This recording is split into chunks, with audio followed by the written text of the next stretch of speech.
经过这几天在海上的调查研究，我做出了一个决策。我决定利用现有资源做一本内刊，我要它成为韩上思想建设的坚固阵地，成为韩上企业文化宣传的重要手段。好的，交给哪个部门做？还有你，我计划做一本月刊，我当主编，负责宏观意识上的调控；你做责编，负责具体内容。当然，我有时间的话，在具体内容上会给予你相应的帮助。小周，有问题？主编知道吗？这事儿不用向他汇报。这个呢，是我为这期刊物准备的一些资料，你拿回去看看啊。以后这可都是你责编的文物，第一期嘛，我就心不一样。你要尽早看完，在里边整理出够1本内刊的文章。听起来他们好像真的是在谈工作的事哎。周姐真的像高一学长？不会吧？刘泰明比他帅多了，有钱多了。哎呀，你们懂什么呀？有些人注重的是周一良的事业，不是质量。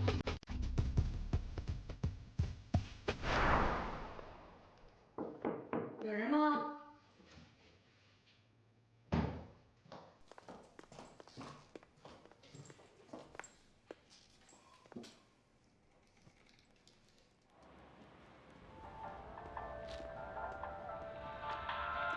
你好，喂，是刘总吧？我是韩主编的助理方令仪。哦，方小姐你好。刘总好。是这样，我想和主编确认一下明天上午的工作安排，可是主编的电话怎么也打不通，所以我只好来打扰一下刘总。您明天早晨是不是和主编约好在半岛酒店见呀？这好像显然不是韩主编约的吧？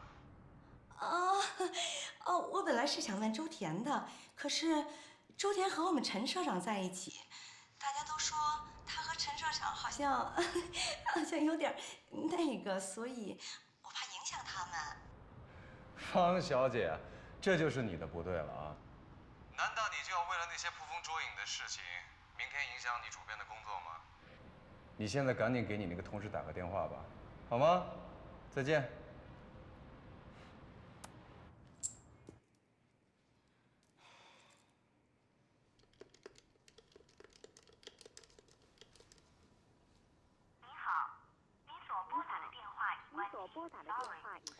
怎么回事啊？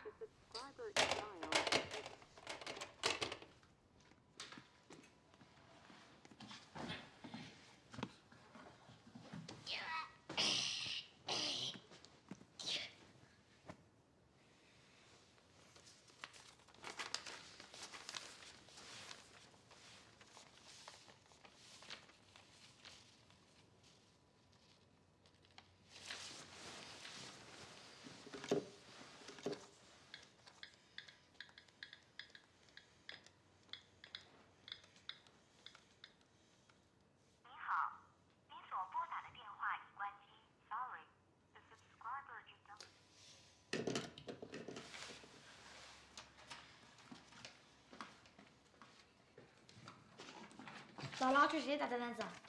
这是你妈妈叫阿芬阿姨打的呀。这孩子们乱扔东西。刚刚，看看，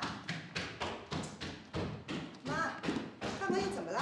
哦，刚才呀还闹要跟你一块儿睡呢，不知道怎么就生气了。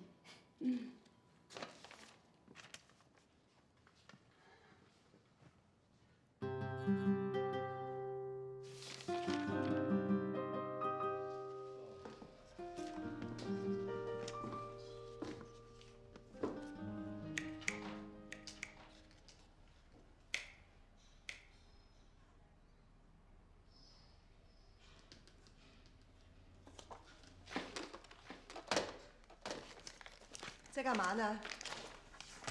主编，那个陈社长要出一本内刊，他让我写10几篇文章。你弄这些东西，其他工作谁来做？你放心吧，我会加班完成的。一，你没有时间做这些内刊；二，你把去年米兰时装周所有的资料通通给我找出来；三，打电话联络刘泰明，问他下午有没有时间经过，带我一起去电视台。啊，好的。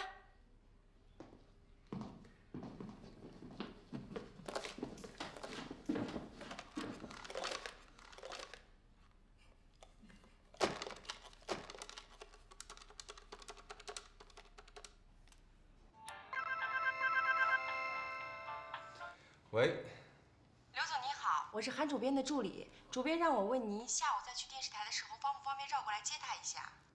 好的，谢谢。主编下午会在办公室等您。喂，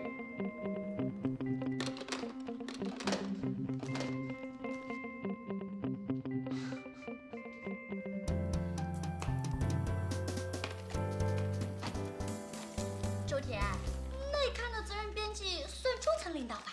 陈社长对你可真偏心。我宁愿他把这个心偏给你们。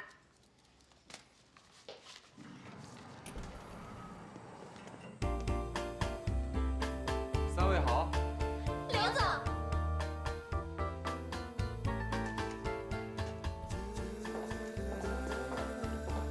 泰明，潘小姐，才3点呢。好久没有来了，想过来坐坐。听说韩上来了一个新的社长，带来了一种全新的管理方式。消息总是传得这么快啊！怎么样，我能不能见见你们这位社长？当然，希望你不要后悔。后悔？哎，周铁，你还装得真像啊！是啊，弄得你们俩跟陌生人一样。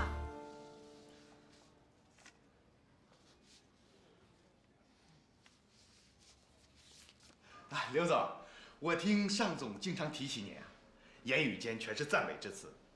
闻名不如见面，闻名不如见面啊！我没有想到陈社长竟然是如此的年轻有为啊！哎，你才是年轻有为，一表人才呀！哎，这样我订个桌子，晚上咱好好聊聊啊。陈社长，我跟刘总一会儿要出去有事儿，我想我们改天选一个时间，我们慢慢的好好的聊一聊，好吗？电视台不是约的5点钟吗？对，时间还早嘛。啊，我们不要打扰韩主编工作，我们出去聊，出去聊。走。刘总啊，以你管理男士的经验，你给我谈谈，你说当今时尚杂志界存不存在品牌战略上的问题？关于这个问题吧，我是这么看，每一年都有时尚杂志创刊，大家一窝蜂地走高端路线，想当一线杂志嘛。但是，何为真正的一线？为普通居民阶层服务，就不是真正的一线吗？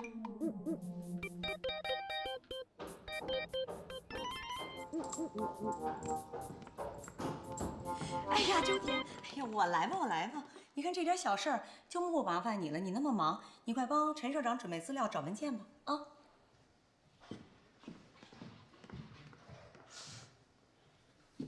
所以我认为，评论的语风应该更犀利一点。要敢言敢说嘛，不能浪费读者时间。时尚界需要的是真正意义上捍卫道德和完美的战士。啊，对对。刘总，喝咖啡。谢谢。哎，小芳。哎，社长的，请。你知道我不喝咖啡的，就下去把我那茶杯拿来啊。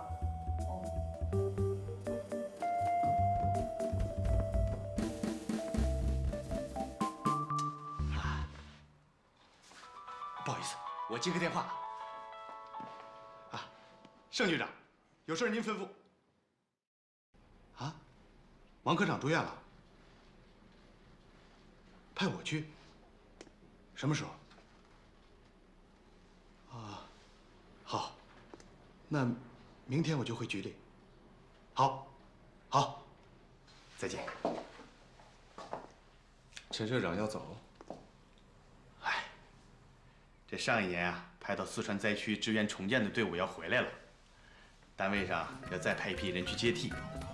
这王科长又住院了，组织上让我带队。社长，这是一件多么光荣的任务啊！这上一年我就要求要去，结果没有批准。这回总算轮到我了，我早就做好了帮扶计划。什么时候走？后天。韩主任，看来暂时不能和你共事了。陈社长，有机会的话，我们一定去四川看望你。一定，一言为定。保重啊，保重，保重，保重啊！妈，哎呀，你可回来了。看看啊，贪玩玩游戏机，叫吃饭也不吃饭。你呀，看看去吧。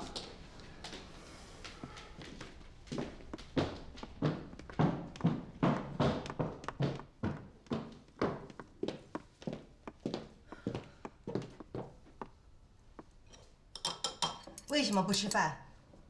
啊？为什么提早从学校离开呢？妈妈在跟你说话，听到了没有？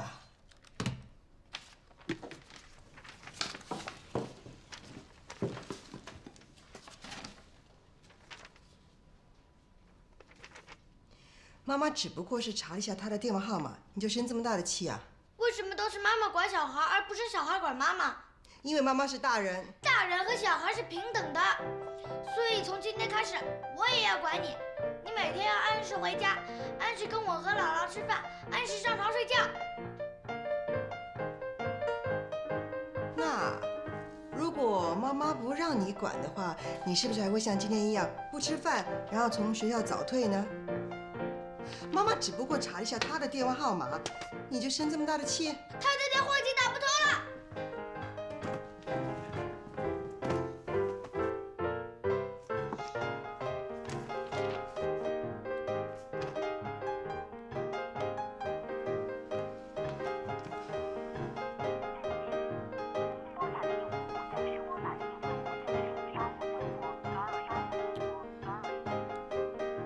可能人家忙，没有时间缴电话费，你都没有问清楚，你就跟妈妈生这么大的气？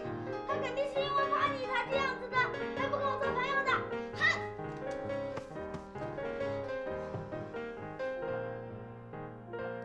周田，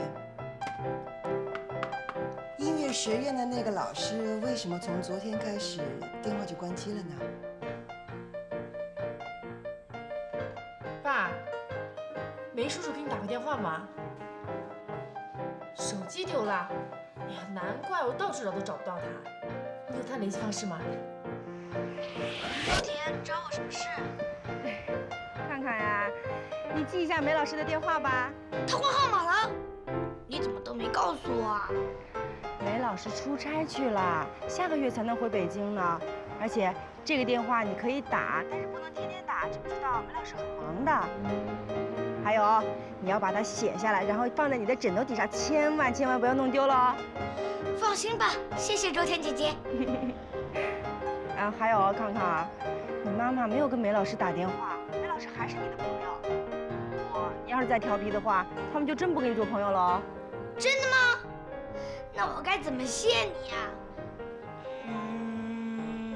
要不我请你吃麦当劳好了。好啊。陈社长不能送您一路顺风。好的。希望您能早点回来。好的。哎呀，能和您共事无比荣幸。我也是。陈社长，就辛苦您了。再去任民重燃生活的信念，就靠您了。你也辛苦了啊，韩同学。一路平安。谢谢。韩同学，这些规章制度，我离开以后，我希望依然按照我预期的进度在海上里推广。我这一去四川，有可能好几年呀。我会很想念大家的。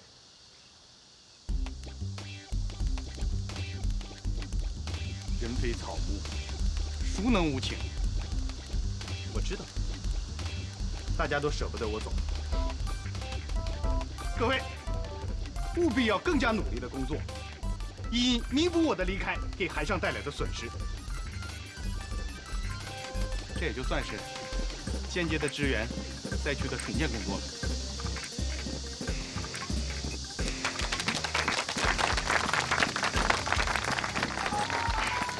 陈社长，你看一会儿可能就堵车了，您是不是赶紧？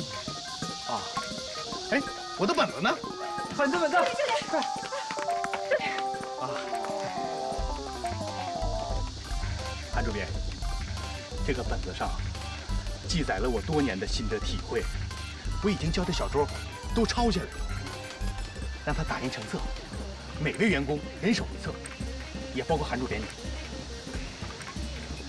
作为学习材料，我希望每个人看后写一份心得体会，是，然后汇总到小周那儿，发到我邮箱。好，我虽然离开了，但是我还会时刻关心海上的前进步伐的。陈社长，您到了四川之后，一定要抓紧时间好好休息。时间就是海绵啊，不挤是出不来的。我这个社长，既然挂一天名，就要干一天实事，这个你放心吧。各位，保重。再见，陈社长。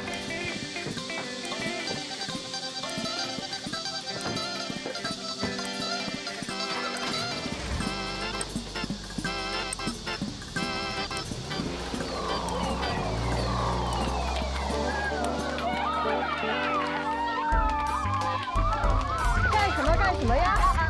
干什么你们？一切恢复正常。走。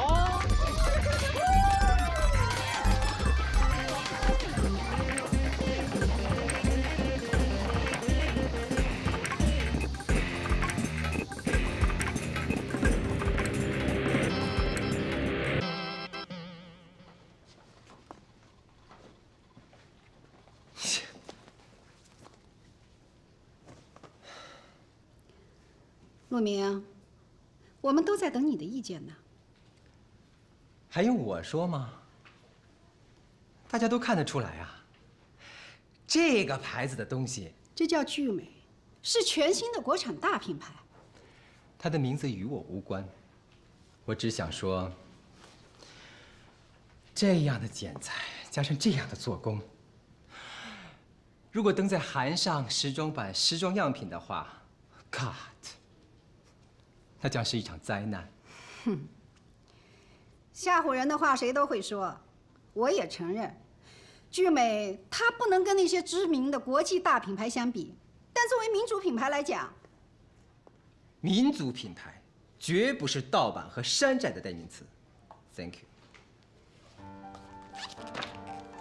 我想这个你应该很熟悉吧 ？Prada 最新款女装。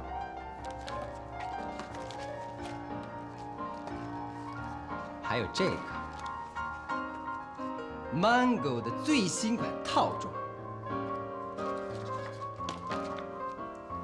纯粹的盗版加粗制滥造，长眼睛的人都看得出来。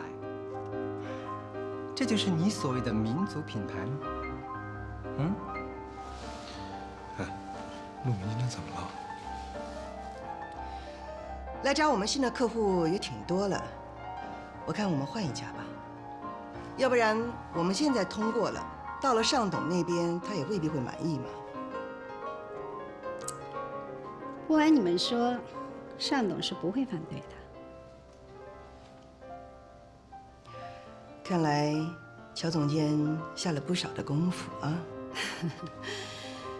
天地良心，这跟我可没关系。不过我可以爆点料给你们。聚美的老总跟单董是发小，他们的关系可不是一般的好。再说了，聚美愿意出2倍的价格来打市场，单董他怎么可能拒绝呢？就算韩尚不是时尚的终极殿堂，但至少算得上是捍卫质量的前沿阵地吧。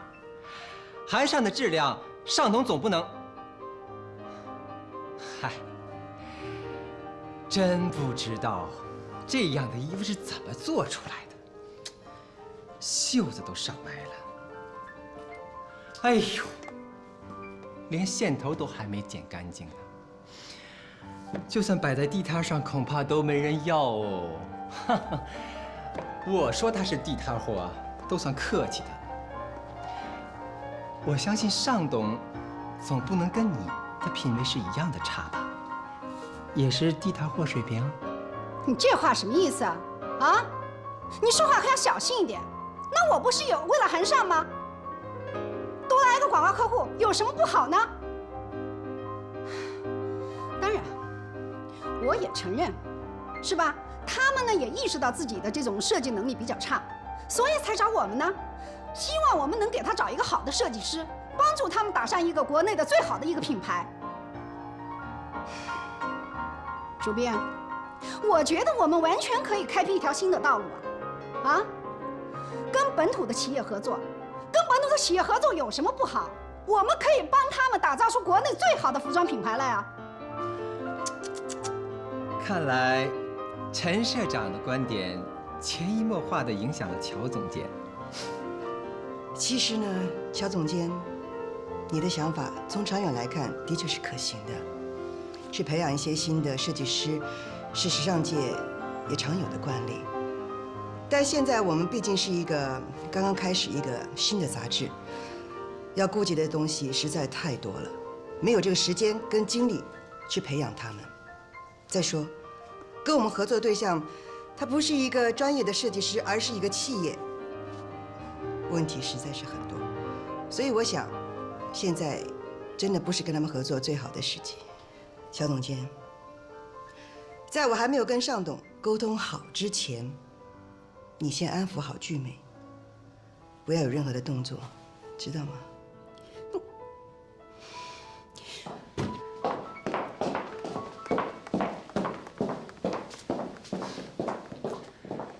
哎呀，真想不到，这个乔总监怎么会跟这样的商家接触呢？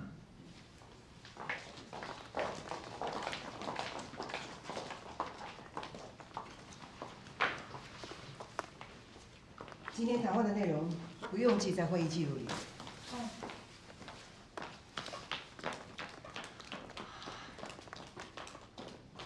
那个陆斌啊，口口声声跟我作对，什么模仿抄袭啊？全世界的设计那不都是抄来抄去吗？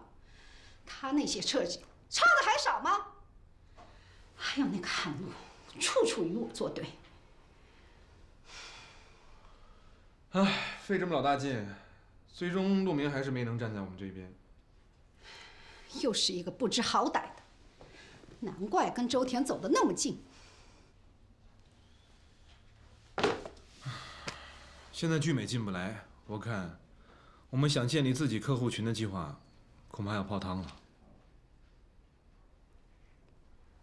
没有人能阻止我。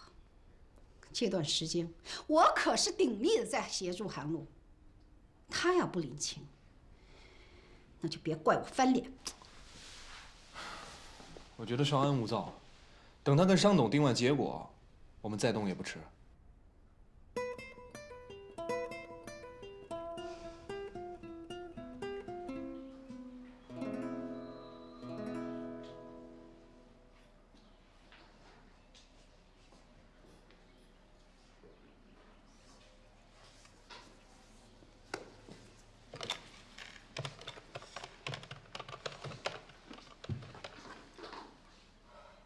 尚董，韩露，下午您有时间吗？我想跟您见见面。我已经在韩尚门外头了。你看到了吧？你看到了吧？啊，这就是他的作风，他的态度，非要把上门的客户给赶出去。赶这字儿用的不对，陈总还有别的事儿要办，肯定要走。韩露明明白白的说不能上聚美的广告，这话你总听到了吧？啊，你说他有没有把你这个董事长放在眼里？我呢，我为了每个月的广告额，我每天拼死拼活的。他倒好啊，他在办公室里悠悠哉哉的发号施令，我有抱怨过吗？我有抱怨过一句吗？我跟你说，你这一次再要纵容他打回我的客户，那我以后我还怎么工作？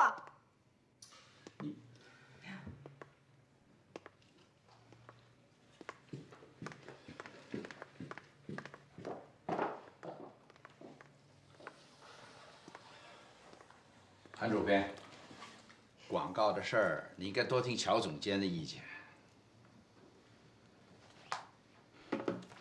尚总，这个企划案呢是针对一个新的品牌、新的客户。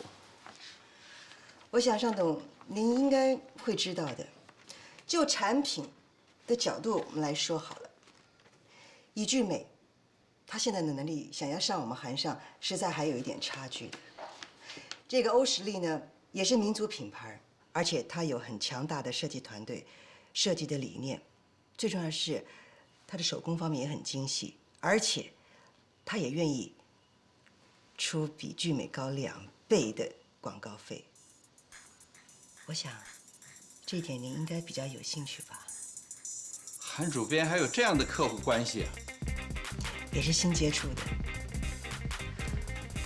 我知道，尚董跟聚美的陈总，你们交情非一般，所以我也特别请了一个设计师，为聚美设计一些新的款式，而且还为他训练一批很强大的设计队伍和设计的骨干。我知道你找的设计师肯定是超一流的。等到聚美他上了新的台阶之后呢，我相信我们合作的机会肯定也很多的。您认为呢？走。尚总啊，我们一会儿马上就要开会了，您要给我们点意见。那我就不干预你们工作了。乔总监那边我会做工作的，你的度量也大一点，啊？我有分寸。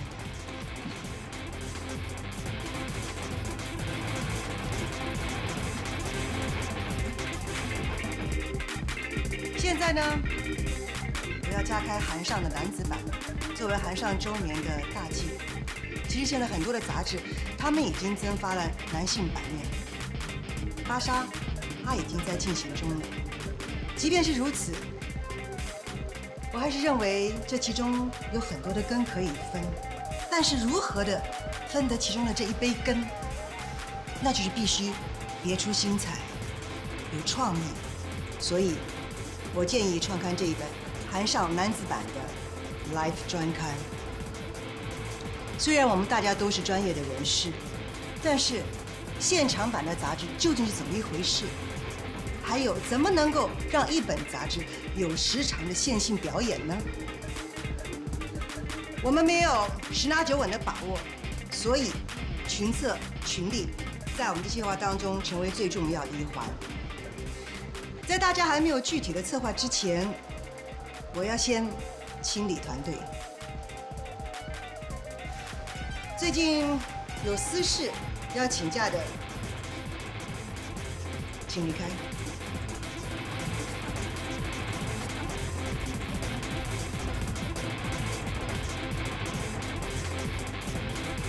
身体状况欠佳的，高强度工作不能够适应的，离开。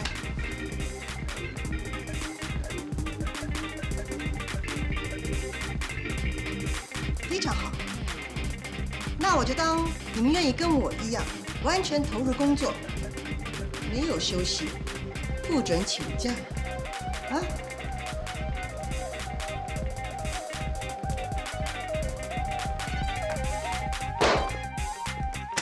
你能干什么？啊，你能有什么用？每一次跟韩露过招，我们都被他踩在脚底下。你有什么用？你有什么用啊？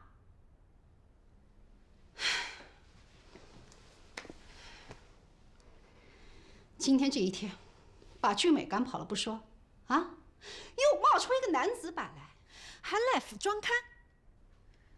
他要搞音乐演唱会吗？啊？哼，就知道出风头。如果男士版真的在董事会通过了，那他就是2本杂志的主编了。有我在，他别想得逞。我们的确不应该让韩露次次都赢了，是时候应该让他尝尝失败的滋味了。姐，我们要主动出击啊！我们还有什么筹码？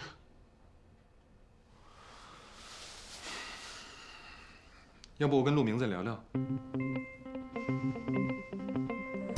下班后，主编是很少给我打电话的，就是打电话，他也顶多问问版面问题啦，或者是内容问题。乔总监，你又不是不知道，主编这个人呐，公私很分明的。我看，不管是对公对私，他好像都是特别偏爱周田的。啊，这倒是。哎，方丽姨说啊，全韩上只有周田去他家次数最多了。哦，主编这么偏爱周田？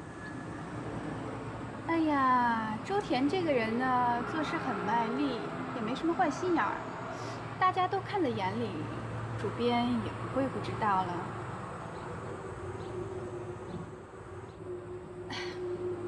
乔总监啊，你幼儿园有没有好朋友啊？哪个幼儿园？好一点的啦。维多利亚行不行？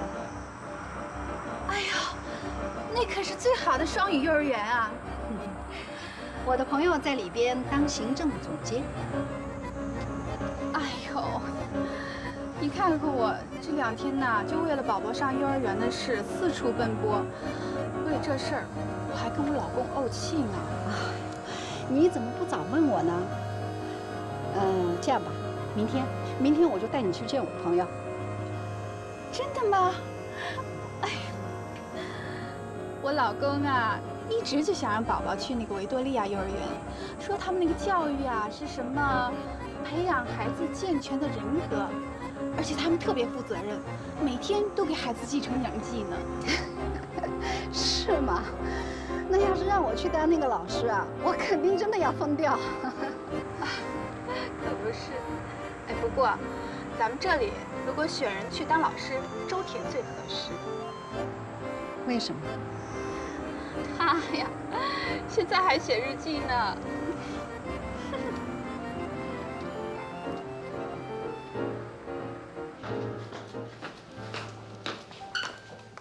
哇，你把邓玲姐的杂志都搬过来了？找灵感，找灵感，找灵感呐！每一期都要找到独一无二的点子，想创新。你说我容易吗？还你的碟。哎，怎么样？看到之后受到启发没有啊？看了这么多时装周的录像，只有一个感觉：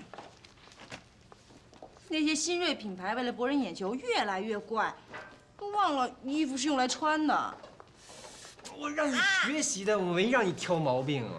你干嘛老是打我脑袋呀？我不打你，你能开窍吗？总监，这个要不用我就放到储藏室了。哎，别，一进储藏室，下次没几个钟头能找到吗？哎，先放那儿吧。喂，什么东西啊？英子的画。英子的画？怎么会在你这儿啊？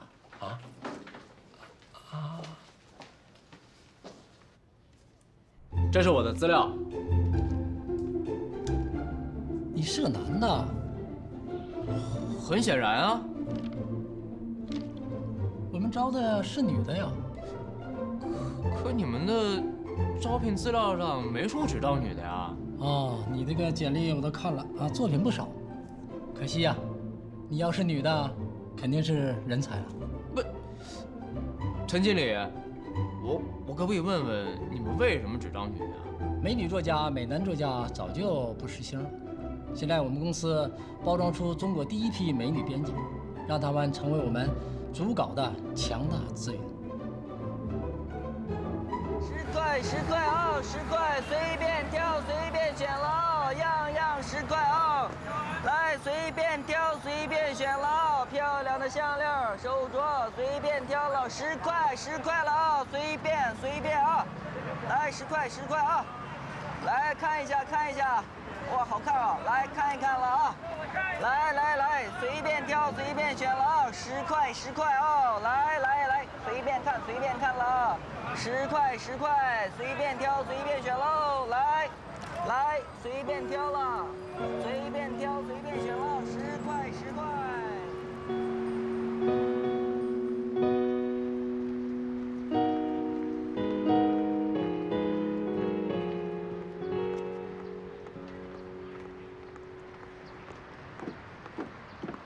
你来了。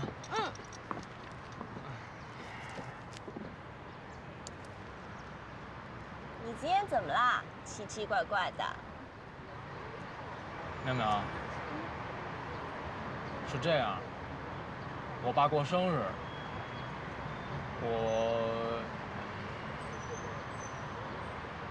我就把那些稿费给寄回去了。寄呗，让你爸也知道他儿子开始在北京干出名堂了。可我答应要送你礼物的。我还以为什么事儿呢，就因为这个呀。你说我们俩天天在一起，还什么礼物不礼物的？只要你爸开心最重要了。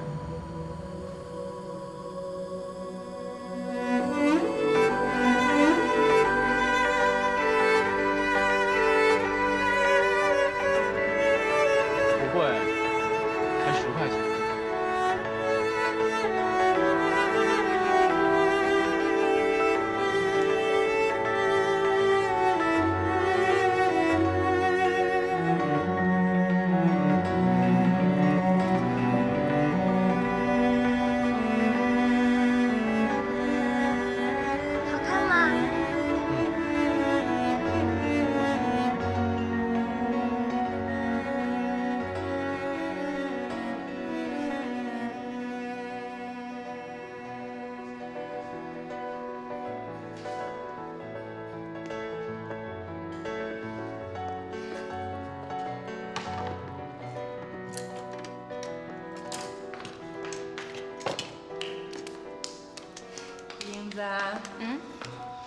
你要卖画替我还钱，也不能不告诉我呀。那我要告诉你了，你还让我卖呀？不过呀，我上次找他退钱的时候，他还以为我找到更高的买主了呢。陆宁，那些画是英子准备筹备画展用的，才不会卖呢。切，那人家为了帮你还钱，上次还不是要卖画啊？那谁叫我们关系好呢？切，英子，幸好你没有把画给卖了，不然我现在得一幅一幅的给你找回来，不得累死我呀！哎，陆明，用你的专业眼光看看我这儿怎么样？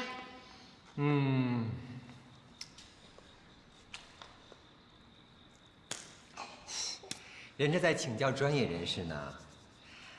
这么说吧，不错，相当不错。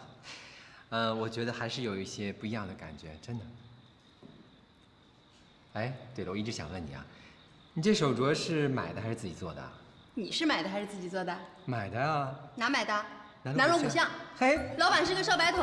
对呀。他明明说只有这么一件，绝无重样的。他跟我也这么说的。下次咱俩去找他，看他怎么说。就是，哎，你多少钱买的？我忘了，你呢？我给你的，他跟我说就这一件，愣要我250。你是扣250的。切，你呢？我好像才花了50块钱。哎呀！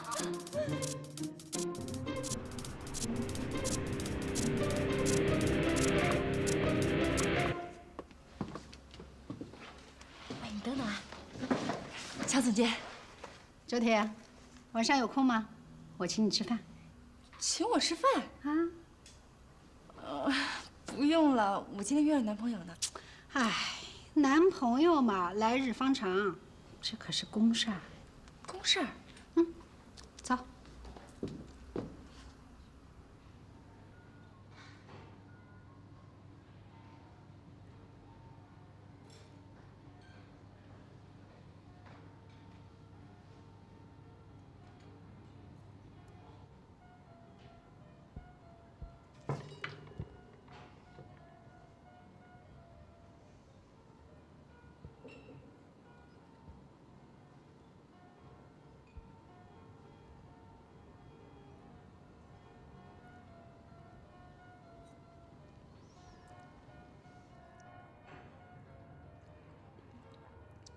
很好，来，祝你好胃口。也祝你好胃口。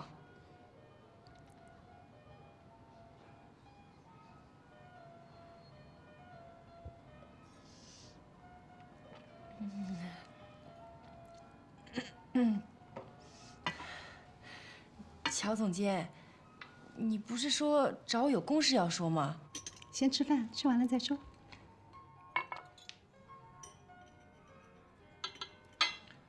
哎，等等，喝汤呢不是这么喝的。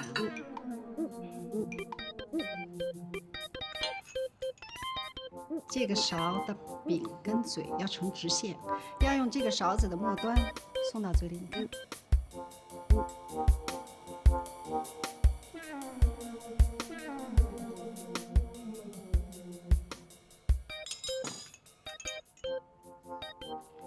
面包用手掰一下，不能一个都吃完。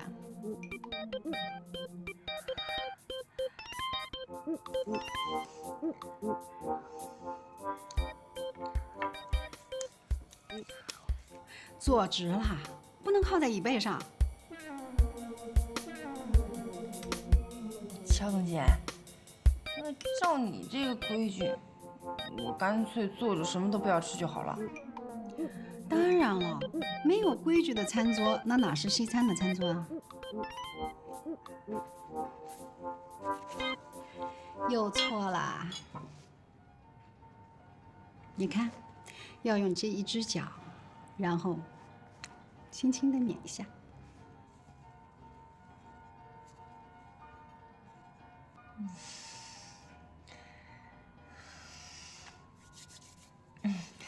乔总监，这饭我吃完了，你能不能告诉我，你找我到底有什么事情啊？这就是今天的公事啊，教你西餐的礼节。你说，你身在韩上，身为韩路的助理，你怎么可以不懂西餐的礼节呢？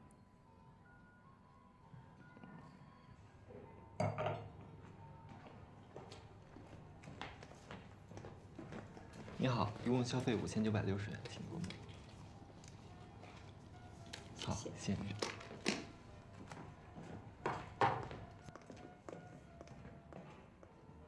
这一顿要5960。乔总监，不好意思啊，让你破费了。哎呀，没什么不好意思的。其实呢，不只是公事，因为我也很喜欢你。你可别误会啊！这次川野基金慈善会，我觉得你勤奋努力，而且还很有天分。其实我没干什么，都是主编的功劳。你们这个主编啊，简直就是一个拼命三郎。本来呢，这些事情应该是他来教你的，可是我看他忙得实在没有时间，所以就代劳了。乔总监，叫我梅梅姐就行。啊，梅梅姐。可是，看你平时跟主编，那是因为工作上的分歧，对事不对人的。主编在国外留学的时候，我们就已经认识了，10几年了，也算是老朋友了。你们认识这么久了？对啊，所以呢，发生分歧的时候，我们才可以这样毫无顾忌地反驳对方。唉，这10几年，我可是看着他一滴血一滴泪地走过来的。有这么夸张吗？一点都不夸张啊！你知道吗？离婚对于一个女人有多大的伤害吗？更何况是2次啊！2次？不是1次吗？跟那个什么律师。唉，在国外念书的时候还有1次啊。他们俩呢，谈了1个星期就结婚了，可是结完婚1个月以后又离婚了。所以，他回国以后一直不愿意跟人提这段婚姻，甚至可以说是刻意隐瞒。也许是伤害太大了吧，所以也就没有人知道他这段婚姻。其实啊，我觉得他那个前夫挺好的，就是他太要强了。他的第2任老公也是。你说，谁愿意在家供个老佛爷呀？对不对？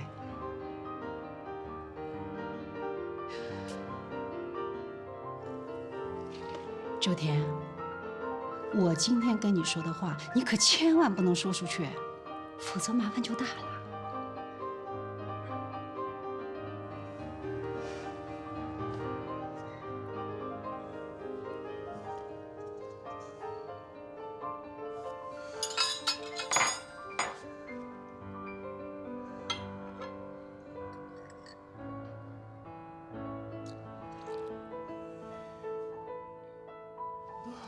妈妈，哎呦，今天我题目全做对了吧？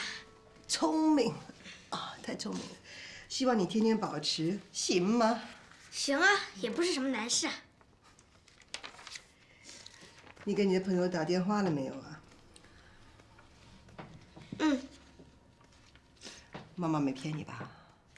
妈妈，你能跟我的朋友见面吗？为什么？因为你们两个也交朋友。那你先亲亲我。嘿嘿嘿。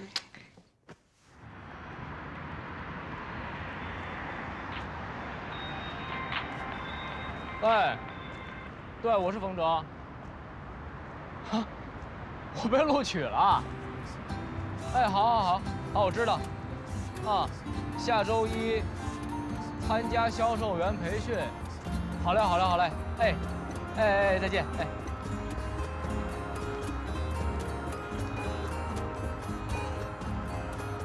喂，淼淼，你啥时候回来啊？你快点回来，我有个好消息要告诉你。哎，拜拜。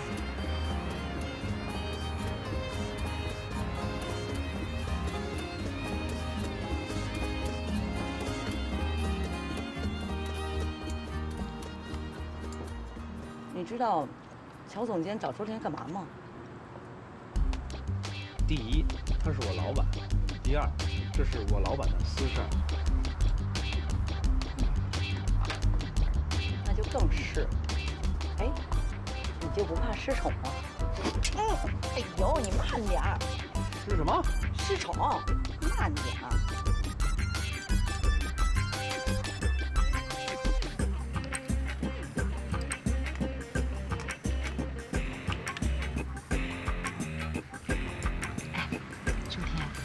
知道那个为什么到现在还不结婚吗？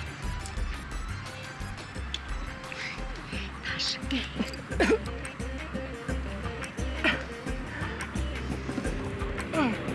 什么事儿啊？非得到这儿来说？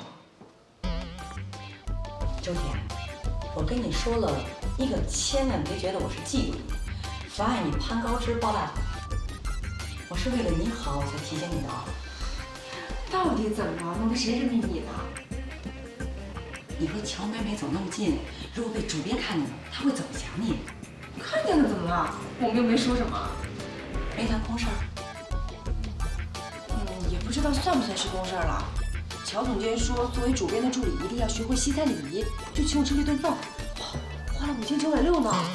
5960，完了，你肯定是被他收买了。这天下没有白吃的午餐。你不要说的那么难听好不好？不要老把人想的那么坏。你区一个小助理，他乔美美凭什么要花5960请你吃啊？你好好想想吧你。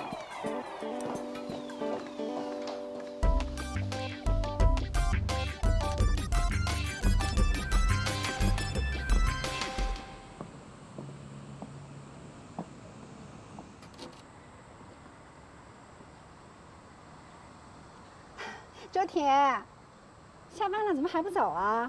啊，这就回去了。啊，晚上一块吃晚饭吧。不用，我约了爸妈一块吃饭呢。啊，哎，那你住哪儿？要不要我带你一段？也不用，我会坐公交车回去的，咱们不顺路。行，那我就不勉强你了，一起下楼吧。走啊。哦。周天，我跟你说，时尚圈是一个很乱的地方。你知道那个名模张成吧？那你知道他为什么会那么瘦吗？吸毒，还有啊，舞蹈学院有一个女孩。我知道这个世界上有很多人喜欢自己的同性，可当如此确定的发生在自己身边的时候，还是有些诧异。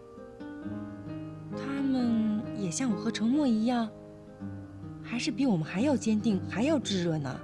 今天下午见到陆明的时候，心里还是觉得有点怪怪的，觉得自己说话的语气都有点不正常了。虽然像他这个，你看到没有？他送我，可是我不赞成。我们的图片千万不要有这个，好吗？好。主编，我今天家里有点事情，可不可以早半个小时走啊？谢谢主编。这个口红绝对不能用这2个颜色，你看清楚。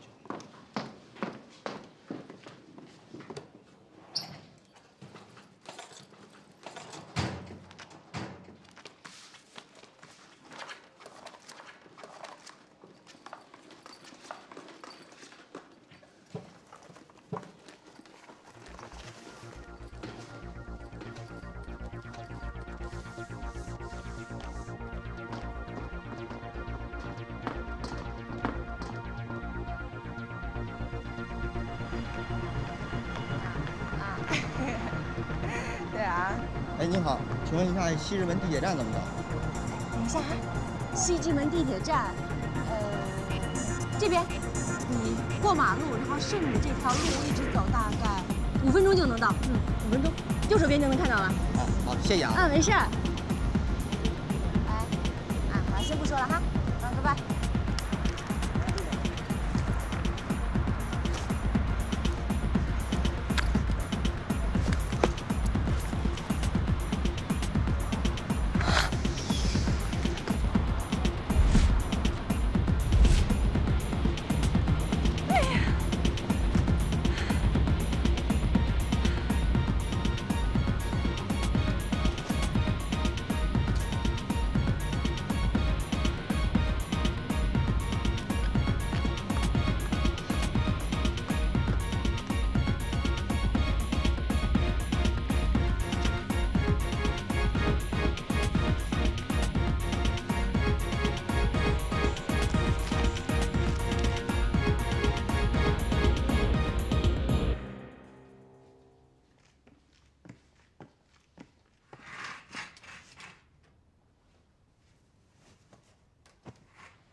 甜甜，这么晚了发什么呆呀？妈，我的包被人偷了，上万块钱的东西就这么报销了？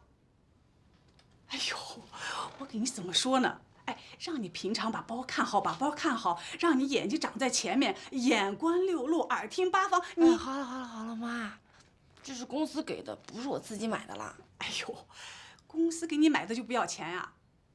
你看你。哎呦，真是可惜啊！哎，银行卡挂失了没有？还有身份证，哎，报警了没有啊？报了。哎，算了，已经丢了，埋怨顶什么用啊？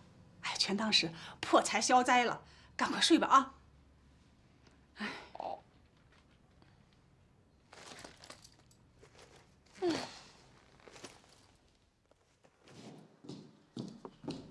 主编。哎。一会儿记者就来了，你去准备准备。从现在起，韩上南刊的前期策划，还有 Live 版的发言人，以后就是你了。你还愣在这里干什么呀？去啊！啊！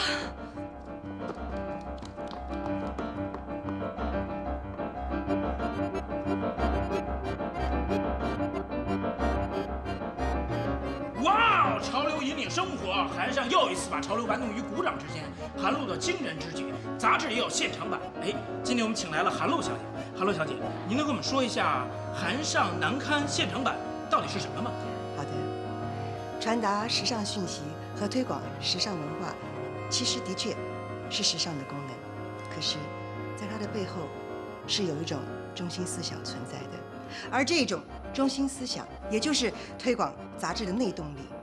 就我们韩上而言，我们的内动力是来自哪里呢？是来自我们对美的观点，还有思想的搜寻。刚才您所问的何谓的 life 版，这个 life 版的意思呢，其实就是将这个中心思想抽取出来、提炼出来，而转换成另一种载体，呈现给所有的朋友们。如果说您对这些问题好像很模糊的样子，或者是想要得到具体答案的话，你可以问你身边的，就是我们这次活动的宣传公关周田，他会答复你的。哎，周小姐您好，我们觉得观众最关心的是这次你会请来什么样的艺术家？是音乐界的还是美术界的呢？谢谢您的关注，但是现阶段呢，我们无可奉告。如果您想知道的话，请继续关注韩尚，答案就在那里。哇！我想这个秘密一定会揭底的，让我们所有人拭目以待。韩尚难堪现场版哦。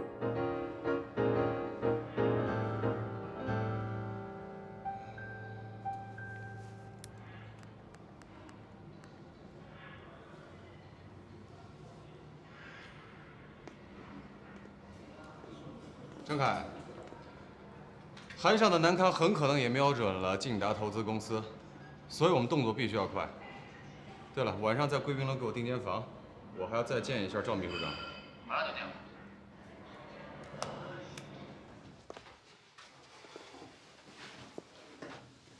姐，我看韩露是要重点培养周田，照现在的情形，他是要培养周田当南视的第2主编呢。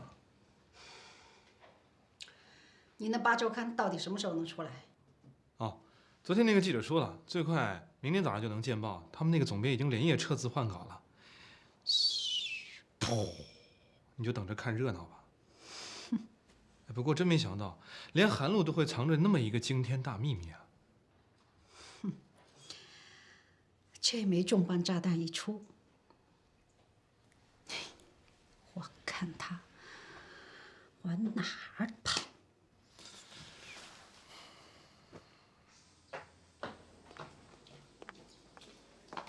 早。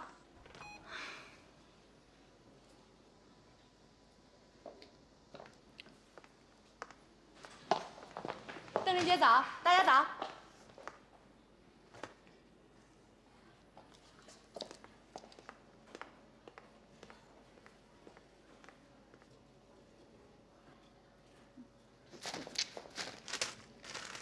乔总监。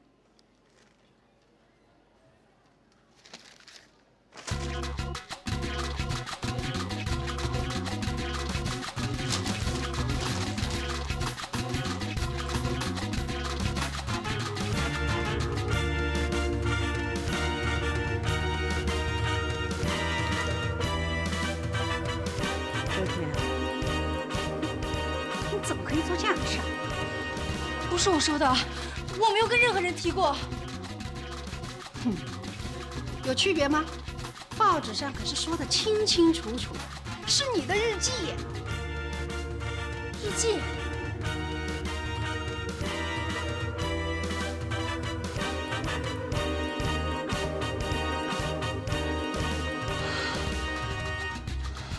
周铁，你说平时主编跟陆明对你都不错，你这么做到底图什么呀？真的不是我做的。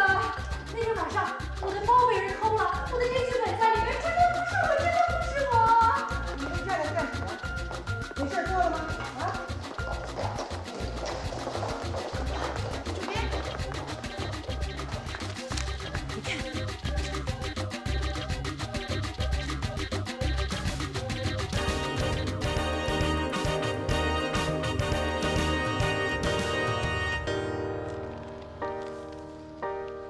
谁告诉你的？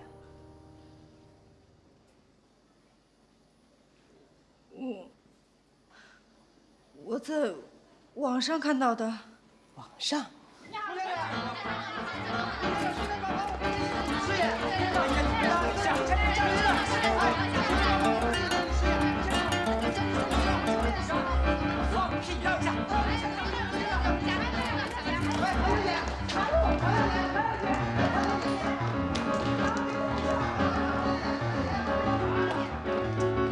请问你的领取签不知道你这段婚姻吗？对不起，这是我个人的私事。陈小姐，那请问一下，你儿子知不知道他有2个爸爸呀？就是。注意你的言辞。那请问你儿子知道你以前跟他婚姻吗？韩小姐，韩小姐等一下，这件事情这个信息会不会对你有影响？韩小姐，请问你和你前夫还有联系吗？韩小姐，下班了。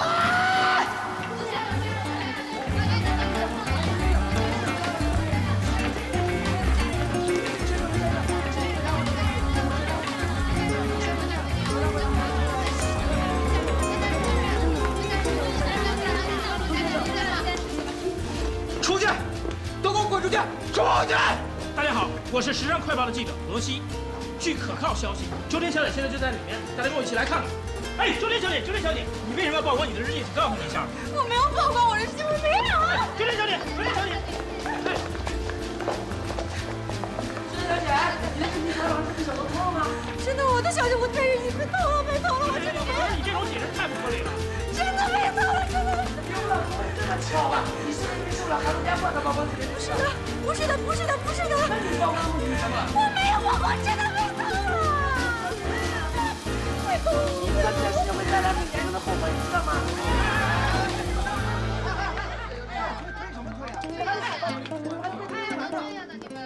我们日记退，不让我们进去是吧？好，咱们就坐这儿等。行行。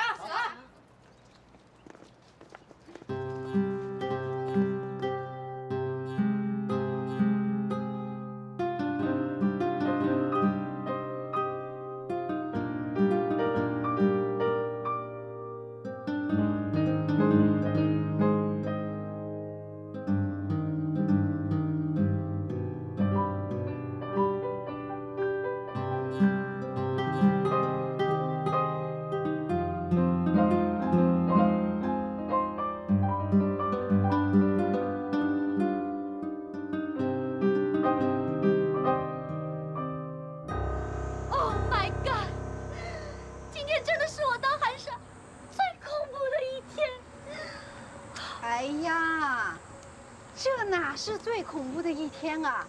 你没看那报纸上写着“未完待续”，下一个会是谁呀？乔总监。我？哎呦，怎么可能呢？你怎么知道不是你啊？我平时不做亏心事儿。当然，半夜不怕鬼敲门了。咱俩好像没做过什么亏心事吧？要是被曝光，那可就惨了。哎，玲姐，你没什么可怕的吧？哎，方丽姨，你不怕你网恋的事儿被曝光了？我网恋的事儿应该不算什么吧？再说，我也没用自己的名字呀。哎，我说你们真傻，曝光不好吗？啊？人家用一整版曝光你们，说明你们有分量。就算你不是个人物，经过这么一曝光，啊，你就是个人物了，对不对？对对对，就像那个什么张某某，香港大学那个，之前谁知道他是谁呀？听说现在啊，人家都已经拍电影出唱片了呢。咱俩应该没做过什么亏心事吧？你好好想想啊。哎，冯丽姨，你现在是不是后悔用周田的名字了啦？那种臭名儿，我才懒得出呢。